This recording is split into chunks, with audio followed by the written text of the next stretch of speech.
మానసిక ప్రశాంతత. దీన్ని అందరూ కోరుకుంటారు. ఏ వయసు వారైనా, ఏ జాతి వారైనా, ప్రతివారు తెలుసో తెలియకో మానసిక ప్రశాంతతని ఎప్పుడూ కోరుకుంటూనే ఉంటారు.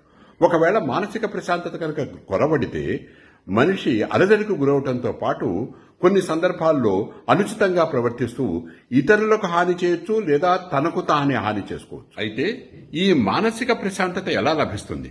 దీనికి మన స్క్రిప్చర్స్ లో, భారతీయ వాన్మయంలో ఎన్నో రకాలైన మార్గాలు చెప్పారు. స్వామి వివేకానంద కూడా బహిర్గతంగా మనం వచ్చే మానసిక ప్రశాంతత కేవలం తాత్కాలికమని, మన ఆలోచన సరళిని మనం ట్యూన్ చేసుకోవడంలోనే మానసిక ప్రశాంతత కలుగుతుందని వారు చెప్పారు.